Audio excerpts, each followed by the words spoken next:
Ми так не зможемо евакуювати.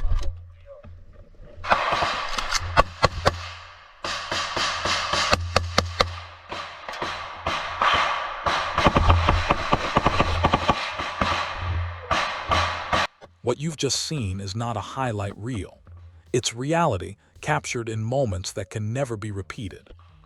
If this footage opened your eyes, don't just move on. Take action. Subscribe to stay connected to real frontline documentation. Leave a like to help this reach more people. Share your thoughts respectfully in the comments. Every click matters. Every view helps keep the truth visible. Давай!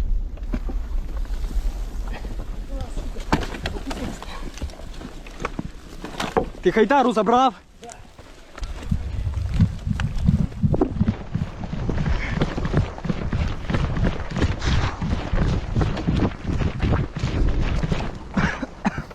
Deep inside the Kremina forest, also known as the Serebryansky forest in the Luhansk region, the fight narrows to what you can see through your sights.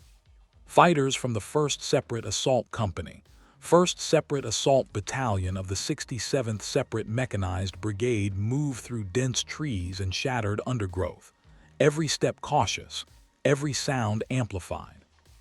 This is first-person combat, raw and immediate.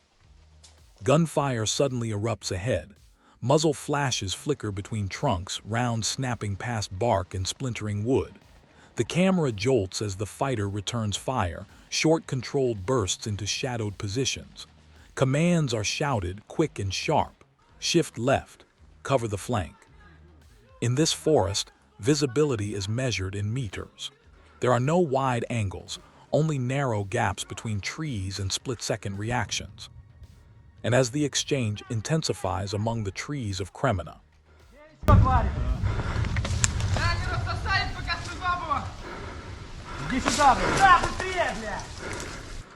Сладенький, давай ручки за спину. Чуєш? Та хай того хуя тебе притягне сюди. Быстрее, блядь, заб'ю нахуй. А?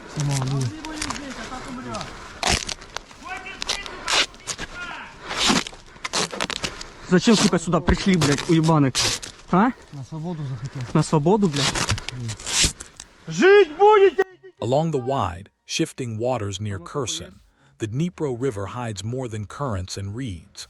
Scattered across its channels are small, strategic islands, patches of land that may look insignificant on a map but carry enormous tactical weight. Control these islands, and you control observation points, crossing routes, and staging grounds for future operations. Under cover of darkness, a raiding force prepares to move. Engines are kept low as assault boats cut through the black water. The silhouettes of fighters are barely visible against the night sky. No headlights, no unnecessary noise. The river itself becomes concealment. Thermal optics sweep the shoreline ahead, searching for heat signatures, confirming enemy presence dug into makeshift shelters and trench lines. The approach is silent, calculated. Boats ease into the reeds. Fighters disembark quickly, spreading out along the narrow shoreline. Every movement is deliberate. The islands are layered with risk, hidden firing positions, tripwires, and the constant threat of artillery once contact is made. Speed and surprise are the raiders' greatest advantages. Contact erupts in sharp, controlled bursts. Small arms fire shatters the stillness of the night.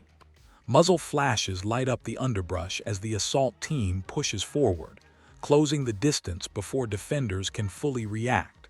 Grenades arc into trench entrances and bunker openings, forcing enemy soldiers to either fight from compromised positions or surrender. The objective is clear: disrupt the position, gather intelligence, and capture prisoners. In operations like this, information is as valuable as territory.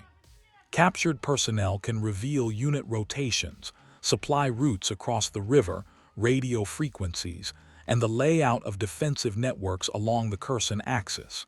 Every detail matters. Within minutes, the pressure becomes overwhelming. Some enemy fighters attempt to retreat deeper into the island's brush, but escape routes are cut off. Others drop their weapons, hands raised under the harsh glare of tactical lights. Prisoners are secured swiftly, searched, disarmed, and separated to prevent coordination. The raid moves with disciplined efficiency. Weapons and documents are collected. Communications equipment is inspected on the spot. The force does not linger longer than necessary, time is limited, and response from across the river could come quickly. Extraction begins. Prisoners are guided back toward the boats under tight security. The assault element maintains a defensive perimeter until the final team boards. Engines engage again, pushing off from the muddy shoreline. Within moments, the raiding force melts back into the darkness of the Dnieper. Behind them, the island remains, but not untouched. A forward enemy position disrupted, personnel captured, confidence shaken. These potential islands near Kherson are not static pieces of land. They are contested stepping stones in a fluid fight along the river. Each raid sends a clear signal. No position is beyond reach. No shoreline is immune.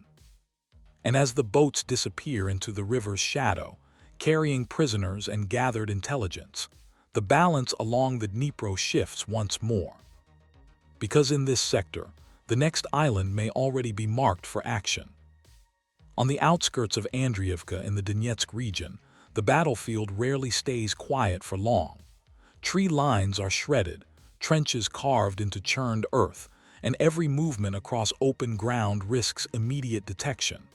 In this sector, where the 3rd Separate Assault Brigade has been heavily active, pressure never lets up.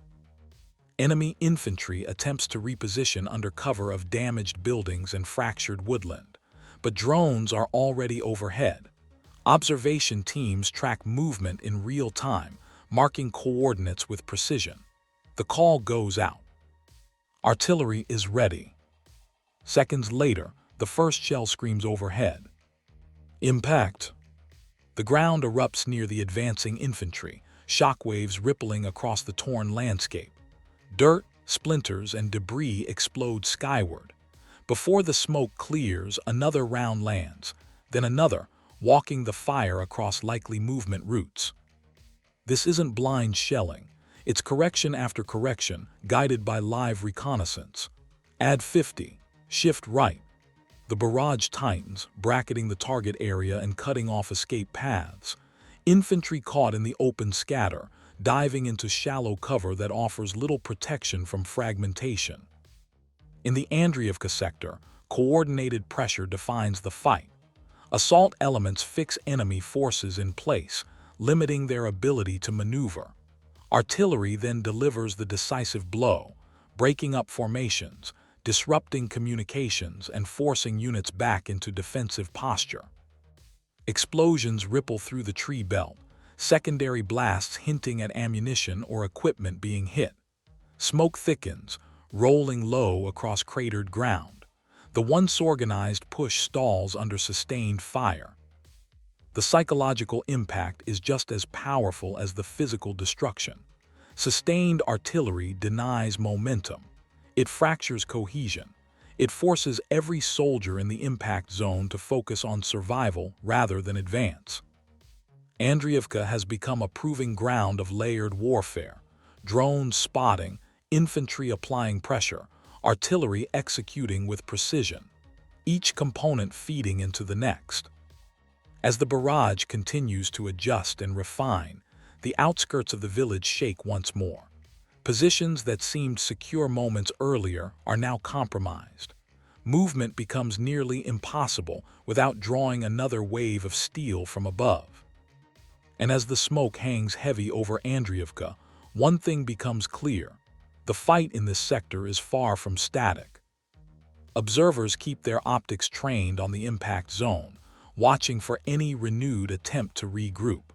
A flicker of movement triggers another correction, one more precise strike to seal the gap.